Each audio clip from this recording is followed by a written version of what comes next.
Hello and welcome to this video of 10th class English. Myself Bhaskar Khadbade from ZP High School Pulsap, District Usmanabad. विद्यार्थी मित्रांनो, आज आपण या व्हिडिओच्या माध्यमातून आपल्या इयत्ता 10वी इंग्रजी विषयाचा जो 5वा पाठ आहे, जो पहिल्या युनिटमधील 5वा पाठ आहे, हिज फर्स्ट फ्लाइट, तर या पाठाविषयीची माहिती किंवा हा पाठ आपण समजून घेण्याचा प्रयत्न करणार आहोत. विशेषतः या पहिल्या व्हिडिओमधून किंवा या पाठाचा जो हा पहिला भाग आहे, तर या पहिल्या भागामध्ये आपण या पाठावर आधारित असणारा जो पहिला विभाग आहे, वॉर्मिंग अप सेक्शन, आणि तसंच या पाठाचा जो पूर्वार्ध आहे, म्हणजे या पाठाचा पहिला अर्धा भाग आहे, या पहिल्या अर्ध्या भागाचं स्पष्टीकरण किंवा हा भाग आपण समजून घेण्याचा प्रयत्न या व्हिडिओच्या माध्यमातून करणार आहोत. So let's pay your attention and watch this video till last for better understanding.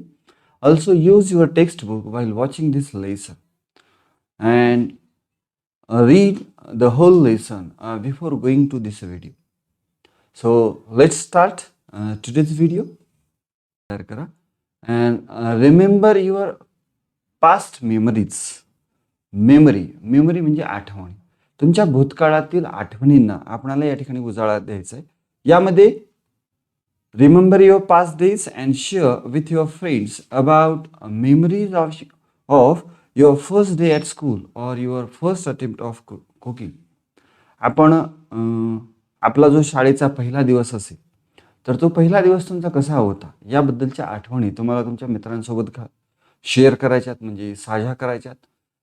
किंवा आपण एखादा पदार्थ जर बनवायला शिकलेला असेल, तर तो पदार्थ सुरुवातीला बनवत असताना तुमचे काय अनुभव होते किंवा काय भावना होत्या, या बाबी आपल्याला आपल्या मित्रांसोबत शेअर करायच्या आहेत.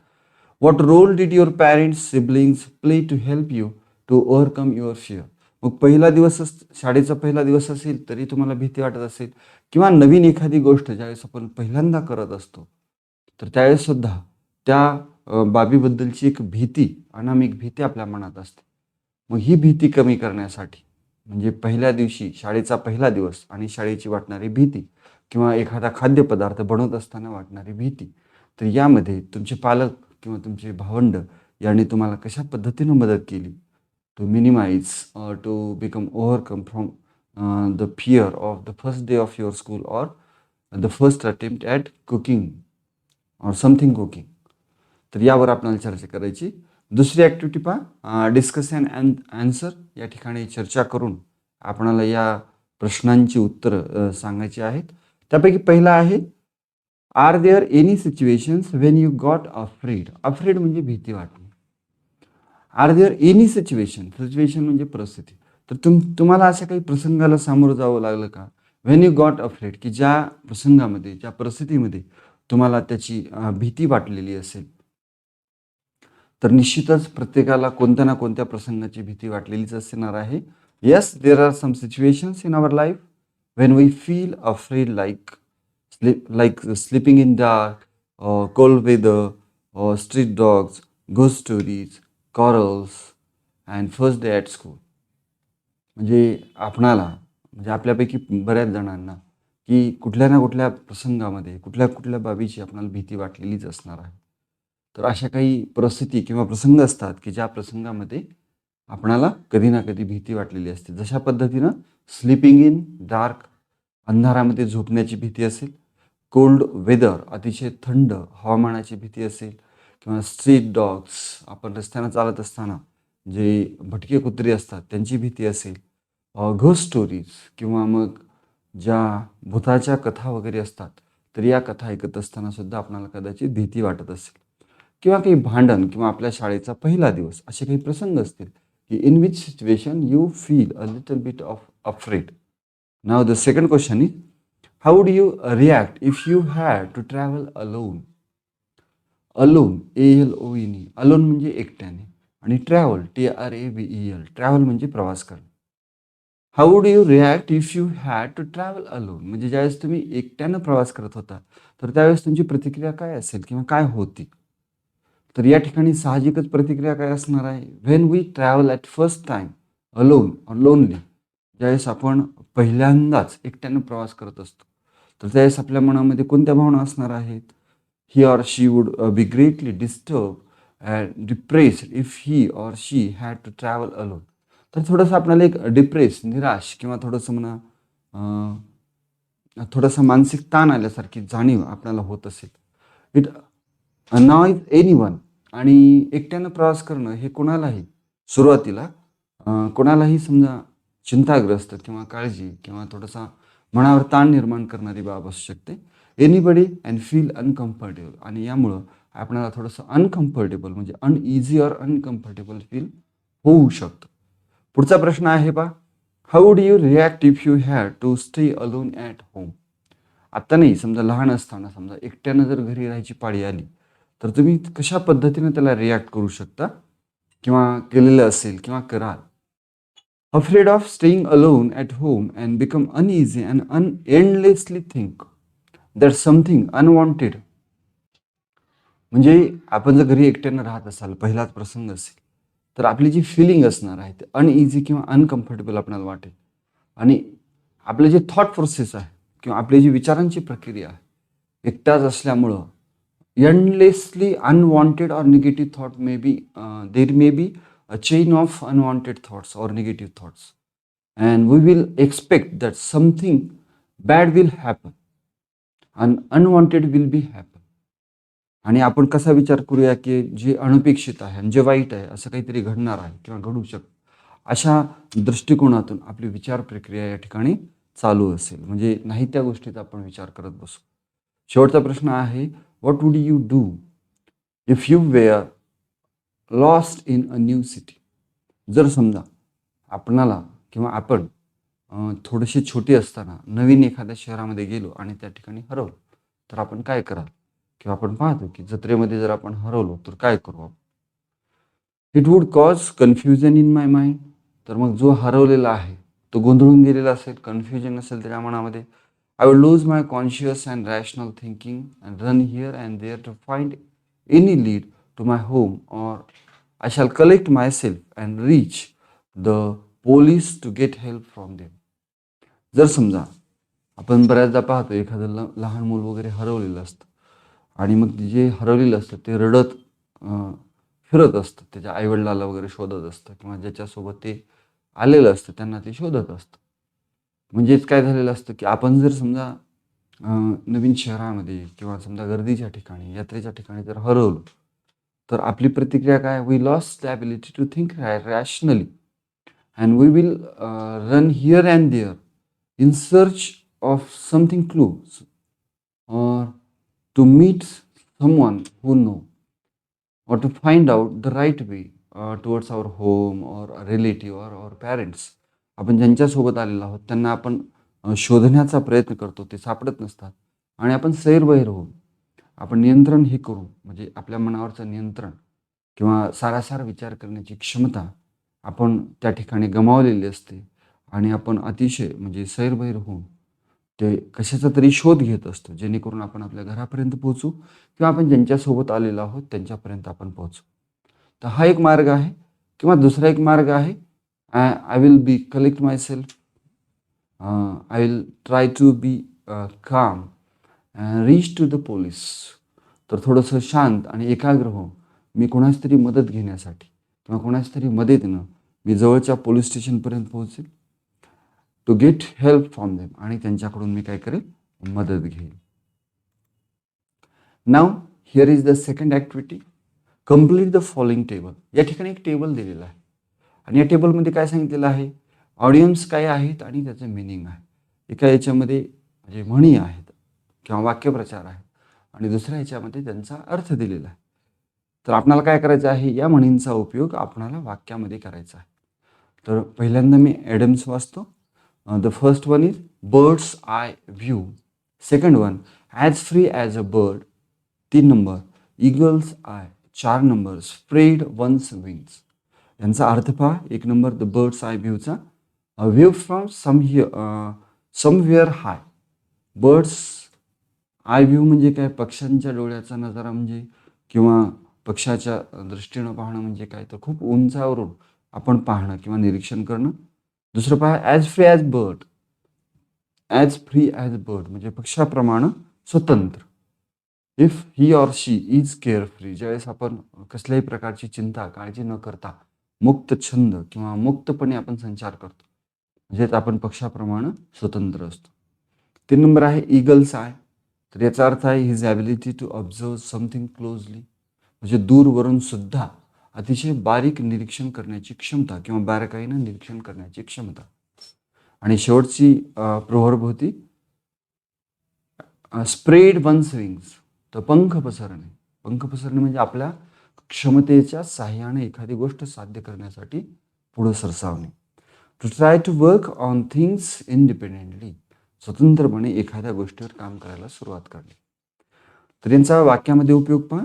Your own sentences. The first identify आहे we enjoyed the bird's eye view from the top of the mountain. पर्वताच्या टोकावरून किंवा शिखरावरून आम्ही बर्ड्स आय व्ह्यूचा आनंद घेत होतो. दुसरं पहा, after finishing her exam she will be as free as a bird. म्हणजे एकदा का त्याच्या परीक्षा झाल्या की तो पक्षाप्रमाणे काय होईल, स्वतंत्र होईल. 4 number, the detective was watching every move of the thief with his eagles I. तो जो डिटेक्टिव्ह होता, तो डिटेक्टिव्ह अतिशय बारकाईनं चोराच्या प्रत्येक हालचाली टिपत होता. The last one, after getting proper training you spread your wings to start your own business. म्हणजे सुरुवातीची आवश्यक असणारी ट्रेनिंग, प्रशिक्षण घेतल्यानंतर तुम्ही तुमच्या व्यवसाय वाढवण्यासाठी तुम्ही तुमचे पंख पसरू शकता. Now see the lesson 1.5 his first flight. आता फ्लाईट FLIGHT, फ्लाईट म्हणजे उड्डाण. First, this is a ordinal number, हा क्रमांक आहे. फर्स्ट म्हणजे पहिली, आणि हिज म्हणजे त्याची, तर त्याचं पहिलं उड्डाण. अशा पद्धतीचं या पाठाचं शीर्षक आहे. This lesson is 1.5. Now see in your book also. The young seagull was alone on his leash. His 2 brothers and his sister had already flown away the day before. He had been afraid to fly with them. Somehow, when he had taken a little run forward to the brink of the leash and attempted to flap his wings, he became afraid. The great expanse of sea stretched down beneath, and it was such a long way down, miles down. He felt certain that his wings would never support him. So he bent his head and ran away back to the little hole under the leash where he slept at night. Now see the explanation of this lesson, one by one sentence. The young seagull. Seagull. What do you mean by seagull? Seagull is the name of a bird which generally found near the seashore or which live around the seashore. जो समुद्र पक्षी आहे, तर seagull हा एक समुद्र पक्षी आहे की जो आपणाला समुद्रकिनारी किंवा समुद्राच्या सभोवती किंवा समुद्रामध्ये आढळून येतो. पण हा जो सीगल आहे तो कसा आहे, यंग आहे. यंग म्हणजे या ठिकाणी तरुण आहे, तर थोडासा छोटा. The young seagull was alone. Alone means not anyone else, दुसरा कोणीच नाही, एकटाच. Alone on his ledge. तर लीज म्हणजे काय, तर टेकडीची किंवा खडकाचं जे टोक असतं, समुद्रामध्ये एखादा खडक वर आलेला असतो, चहूबाजूने पाणी असतं, आणि त्या खडकाचं जे टोक आहे म्हणजे जो वरचा भाग, that is called a ledge. The young seagull was alone on his ledge. तर हा तरुण सीगल किंवा हा छोटा सीगल एकटाच त्याच्या खडकावर होता. His 2 brothers and his sister. His 2 brothers, त्याचे 2 भाऊ, अँड सिस्टर, आणि त्याची बहीण, had already phloem away the day before.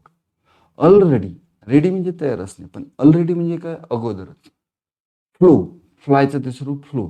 Had phloem म्हणजे अगोदरच ते उडून गेलेले होते. His 2 brothers and his sister had already phloem away the day before. तर त्याचे 2 भाऊ किंवा त्याचे भाऊ आणि त्याची बहीण एक दिवसापूर्वीच अगोदरच उडून गेलेली होती त्या खडकाच्या टोकावरून. He had been afraid. He had been afraid. Had बीनचं या ठिकाणी वाक्य आहे पहा.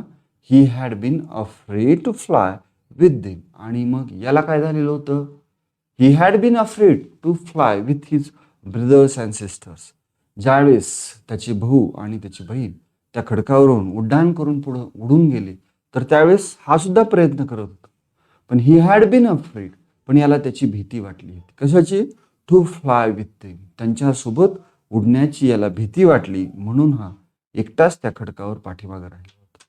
Somehow when he had taken a little run forward to the brink, कसं तरी करून ज्यावेळेस यानं लिटल रन उड्डाण करण्यापूर्वी किंवा उड्डाण करण्यासाठी त्या खडकाच्या टोकाकडं ज्यावेळेस पुढच्या भागाकडे यानं उड्डाण करण्यासाठी धाव घेतली किंवा हा थोडासा पळाला. Somehow when he had taken a little run forward to the brink of the ledge and attempted to flap his wings he became afraid. कसं तरी करून त्या खडकाच्या टोकाकडं ज्यावेळेस त्यानं धाव घेतली आणि उडणार इतक्यातच त्याला भीती वाटली. अँड अटेम्प्टेड टू फ्लॅप, आणि ज्यावेळेस तो उडण्याचा प्रयत्न केला, attempted to flap his wings he become afraid, आणि उडण्यासाठी ज्यावेळेस त्यानं पंखांची फडफड केली त्याच वेळी त्याला भीती वाटली. He become afraid. The great expanse of sea stretched down beneath and it was such a long way down, miles down. The great expanse of sea, sea म्हणजे सागर. ज्यावेळेस त्या खडकाच्या टोकावरून तो उडी घेणार, तर त्यावेळेस त्यानं खाली पाहिलं. When he saw under, he saw the great expanse of sea. तर तो जो समुद्र होता, अफाट असा, विस्तीर्ण असा, अथांग असा पसरलेला तो समुद्र. Expanse of sea stretch down beneath and it was such a long way down, miles down. आणि तो जो मार्ग होता तो मैलोन मैल अशा पद्धतीचा दूर पसरलेला होता. He felt certain that his wings would never support him. आणि ही फेल्ट सर्टन, आणि त्याला याची खात्री झाली की एवढा विस्तीर्ण पसरलेला आणि मैलोन मैल आपणाला उड्डाण करायचं आहे दूरपर्यंत, आणि म्हणून he felt certain that his wings would never support him. त्याला अशी खात्री झाली किंवा त्यानं स्वतःचा असा ग्रह करून घेतला, हिज विंग्स नेव्हर सपोर्ट हिम, की त्याचे पंख एवढे मजबूत नाहीत एवढ्या दूरच्या उड्डाणासाठी त्याला ते मदत करू शकतात. He felt certain that his wings would never support him, माझे पंख मला सपोर्ट करणार नाहीत, सहाय्य करणार नाही. So he bent his head and ran away back to the little hole under the ledge where he slept at night. स्लीपचा भूतकाळ स्लेप्ट, आणि म्हणून ही बेंट हिज हेड, त्यानं काय केलं, उडण्याच्या ऐवजी त्याची अशा ग्रह झाला, खात्री झाली, विचार झाला की आता माझे पंख एवढ्या मोठ्या उड्डाणाला सपोर्ट करू शकणार नाहीत, सहाय्य करू शकणार नाहीत, म्हणून त्यानं आपली मान खाली घातली आणि तो ran away back to the little hole, तो परत त्याच्या बिळामध्ये परत तो धावत आलेला आहे. Under the ledge where he slept at night, की ज्या बिळामध्ये तो रात्री झोपलेला होता, त्या खडकाखाली असणारं ते छोटंसं छिद्र, त्या छिद्रामध्ये आपली मान खाली घालून तो पळत वापस आलेला होता. Here is a question, what did the young seagull feel. तर या ठिकाणी कोणता प्रश्न आहे, what did the young seagull feel. तर त्या लहान सीगलला काय वाटलं किंवा त्याची काय भावना होती. The answer of this question is the young seagull felt that his wings will not support him to take that long or the first flight. त्याची अशी खात्री झाली होती की त्याचे पंख हे या मोठ्या उड्डाणाला सपोर्ट करणार नाहीत. And he feel little bit of afraid, आणि त्याला थोडीशी भीतीसुद्धा वाटली होती. Even Wien each of his brothers and his little sister whose wings were far shorter than his own ran to the brink, flapped their wings and flew away. He failed to muster up courage needed to take that plunge which appeared him so desperate.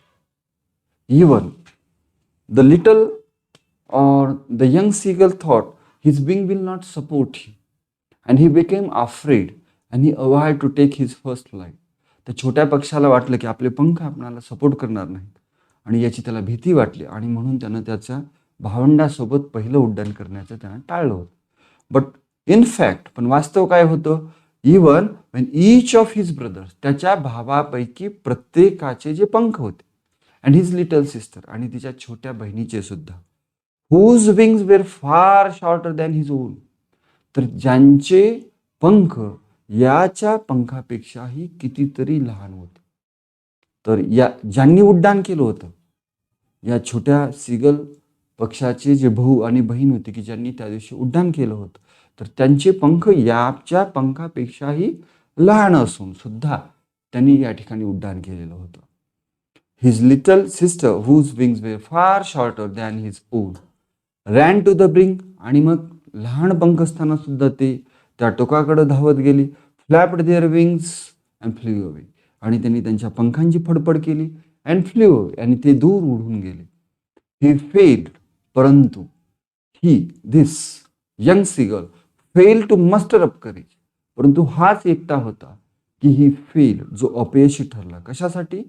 Muster up courage. Muster means to collect the courage to face something which is challenging, or when we face something challenging or difficult situation, we need to collect the courage which is helpful to face that situation or adverse situation.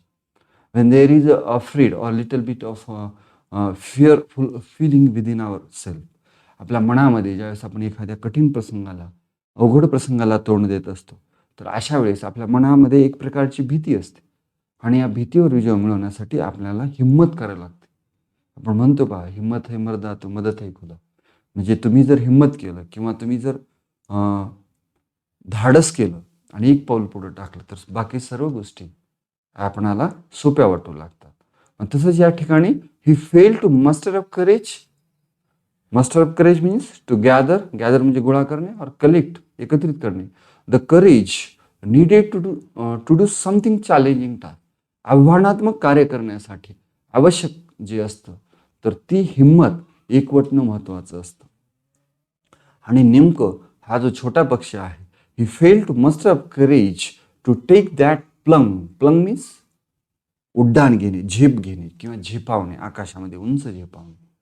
Which appeared to him so desperate, तर त्याच्यासाठी जे खूप म्हणजे तिचे पहिलं उड्डाण होतं की त्याला ते करायचं होतं, आणि हे उड्डाण करण्यासाठी आवश्यक असणारी हिंमत तो त्या ठिकाणी एकवटण्यामध्ये, गोळा करण्यामध्ये तो अपयशी ठरला होता.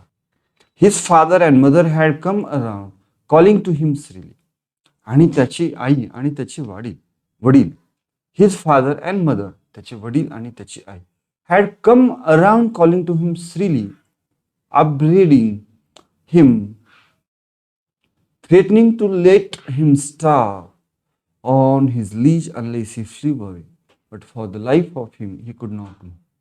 But when he failed to muster up the courage which is needed to take his first flight, because if we saw that his sister and his brothers have far shorter wings than him, but they take a little run, flap their wings and take their first flight. But at the same time, this young seagull was not able to muster up the courage which is needed to take his first flight. त्याचं पहिलं उड्डाण घेण्यासाठी आवश्यक असणारी हिंमत तो या ठिकाणी एकवटू शकला नाही. आणि म्हणून his father and mother had come around calling to him shrilly, upbraiding, त्याचे आई वडील त्याच्या भोवती आले आणि ते मोठ्या आवाजात, shrilly means in a loud और हार्श व्हॉइस, मोठ्या आणि कठोर शब्दामध्ये, to him upbraiding means scolding, त्याची ते खरडपट्टी करू लागले. Upbraiding him, threatening to let him starve, आणि त्यांनी त्याला त्याची भीती सुद्धा गाठली. Threatening to let him starve, starve म्हणजे उपाशी ठेवणे, अन्न पाण्या वाचून या ठिकाणी ठेवणे.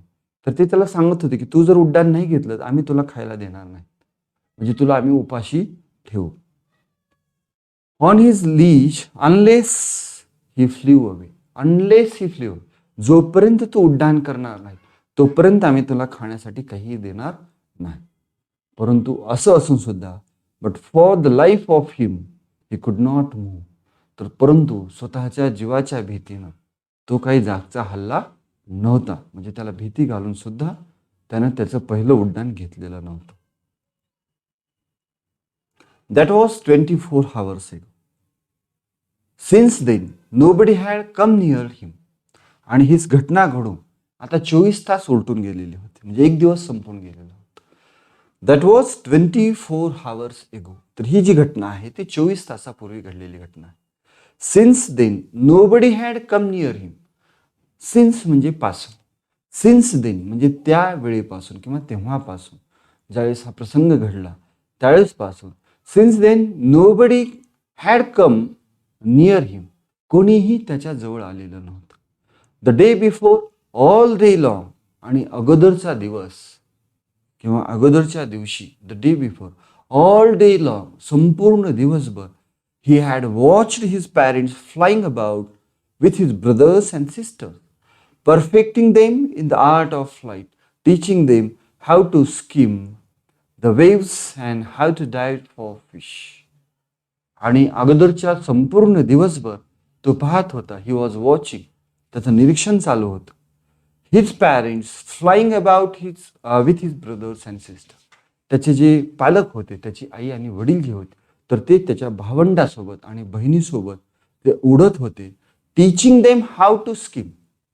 स्किम करणे म्हणजे समुद्राच्या पाण्याच्या पृष्ठभागावर समांतर अशा पद्धतीनं किंवा सुळांक मारणे, किंवा ज्याला म्हणू आपण डाईव्ह म्हणजे सूळ मारणे आतमध्ये खूपशी जसं असतं तसं.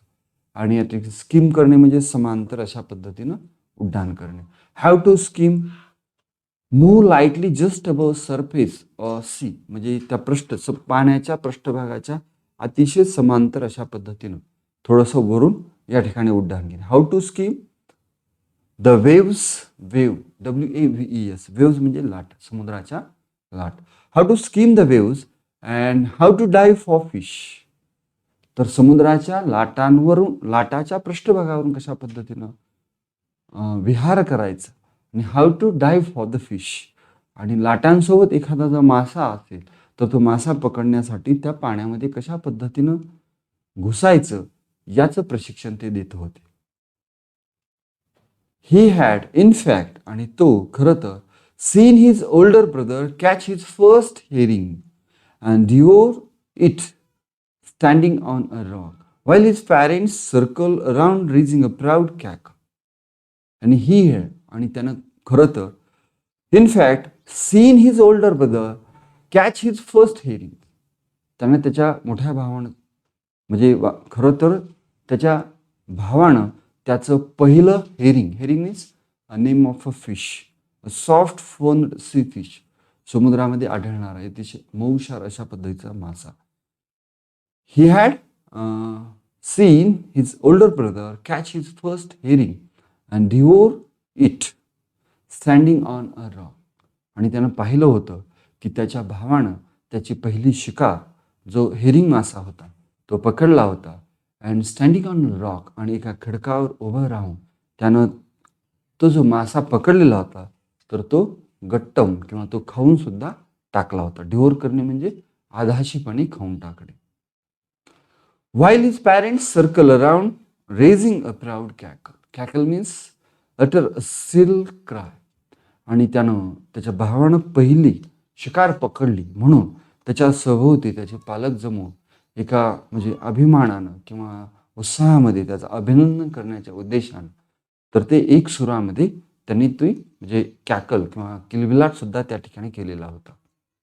And all the morning the whole family had walked about the big plateau midway down the opposite cliff, taunting him for his cowardice. आणि आज सकाळी, and all the morning the whole family, आणि आज सकाळी ते संपूर्ण कुटुंब, had walked about on the big plateau. Plateau means एक खडकावर असणारे एक सपाट किंवा ज्याला आपण पठार म्हणूया. Walked about on the big plateau midway down the opposite cliff. Cliff means a high steep face of rock.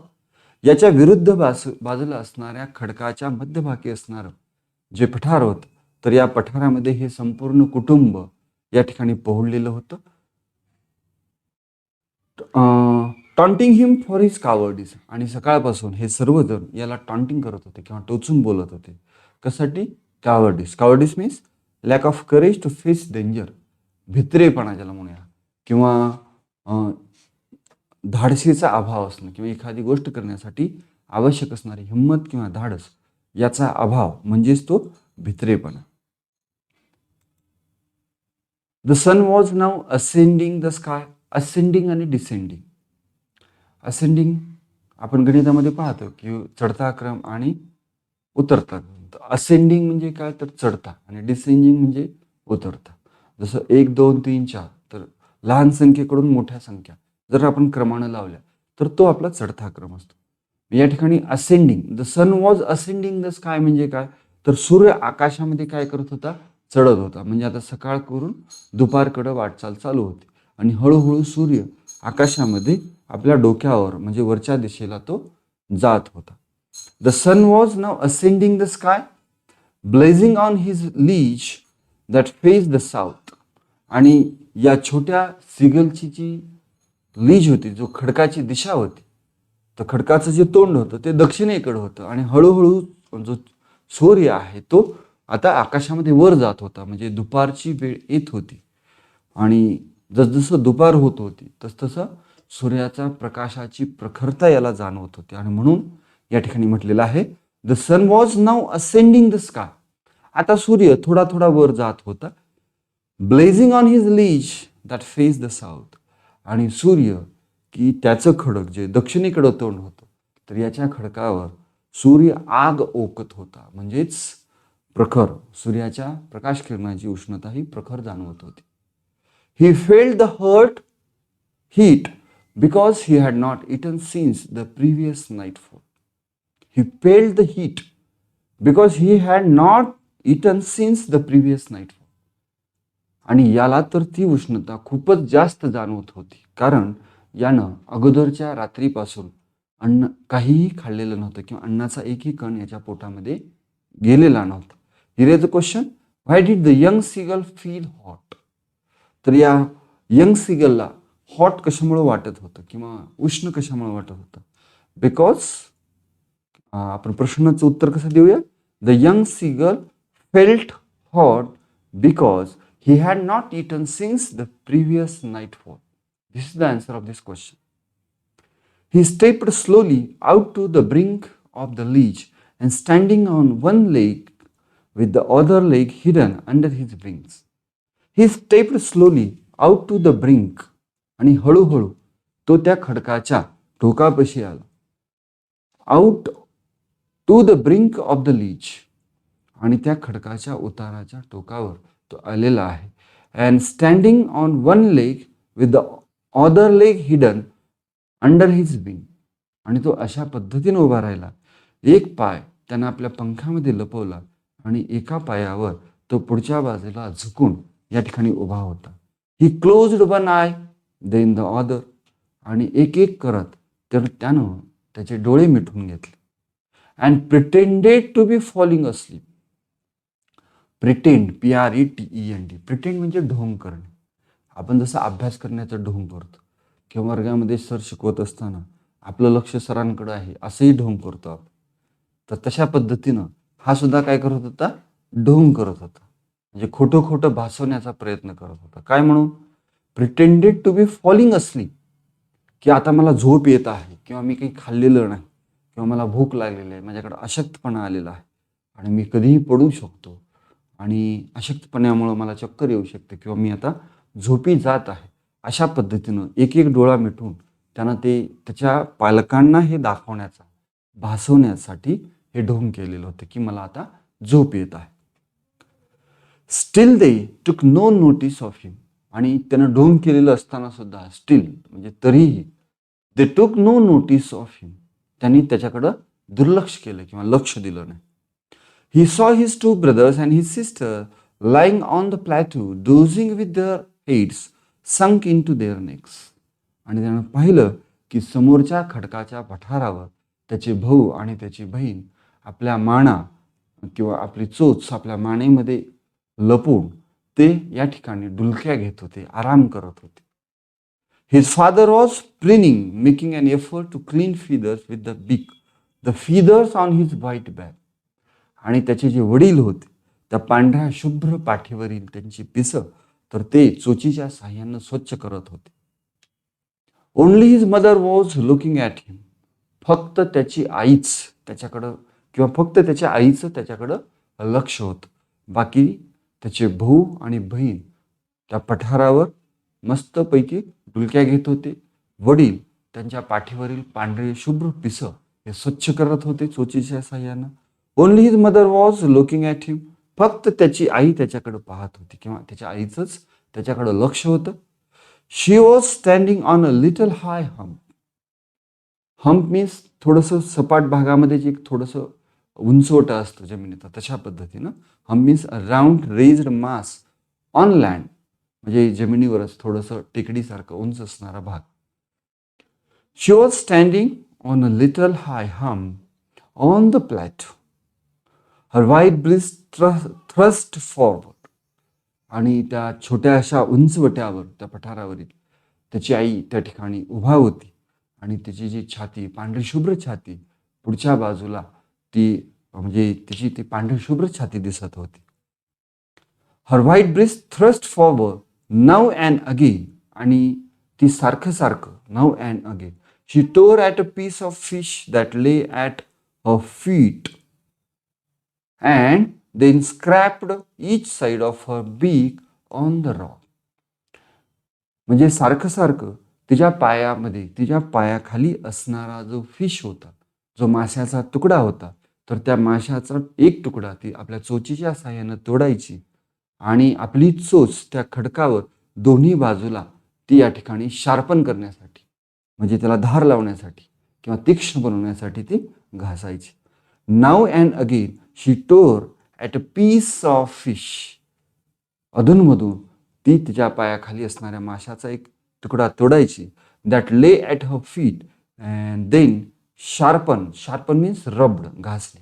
Each side of her beak. Beak म्हणजे चोच. तिच्या चोचीची प्रत्येक बाजू ती त्या खडकावर घासायची. On the rock. The sight of the food maddened him. आणि ते अशा पद्धतीनं याला सुद्धा आपल्या पायामध्ये मासा घेऊन त्याचे तुकडे तोडून ती आपली चोच शार्प करायला खूप आवडायचं. आणि आईचं किंवा हे जे दृश्य अण्णाचं हे दृश्य पाहून तो वेडा झाला होता किंवा तो व्याकुळ झाला होता. The sight of the food maddened him. How he love to tear food that way, scraping his beak now and again to whet it.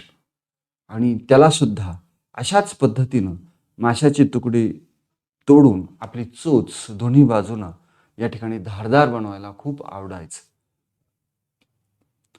Here is a question. What were the young seagull's parents doing. त्या young सीगलचे जे parents आहेत किंवा जे आई वडील आहेत ते काय करत होते. फक्त parent means mother and father. His father was preening the white feather of his back with his beak. त्याचे जे वडील होते ते आपल्या पाठीवरील जे पिसं होती तर ते पिसं स्वच्छ करत होते. And his mother was looking at him and now and again she tore a piece of fish which was lay at her feet and then scraped each side of the beak on the rock to sharpen to become the weight of his beak. Anyone can improve with efforts. Here is a quote. या ठिकाणी एक quote आहे. Anyone can improve with efforts. कोणीही प्रयत्नांनी सुधारू शकतं किंवा आपण जसं म्हणतो प्रयत्नांती परमेश्वर, म्हणजे प्रयत्न केल्यानंतर असाध्य ते साध्य करिता सायास. जे आपल्याला सुरुवातीला असाध्य वाटतं ते प्रयत्नामुळं किंवा एक ठराविक कालबद्ध जर आपण प्रयत्न करत राहिलो तर असाध्य असणारी गोष्ट सुद्धा आपल्याला साध्य होऊ शकते. फक्त कशाच्या माध्यमातून. करिता सायास. सायास म्हणजे काय. प्रयत्न. तशा पद्धतीनं anyone can improve with efforts. कोणीही प्रयत्नाने सुधारू शकतो, प्रगती करू शकतो. आणि आपण सुद्धा सर्वजण इयत्ता 10वीचे विद्यार्थी अभ्यास करण्याचा प्रयत्न करताय आणि प्रामाणिक प्रयत्नाने आपला सुद्धा अभ्यास चांगल्या पद्धतीनं होईल यामध्ये शंका असण्याचं काही कारण असणार नाही. तर लवकरच आपण या पाठाचा जो दुसरा भाग आहे या दुसऱ्या भागासह भेटूया. तोपर्यंत goodbye and take care.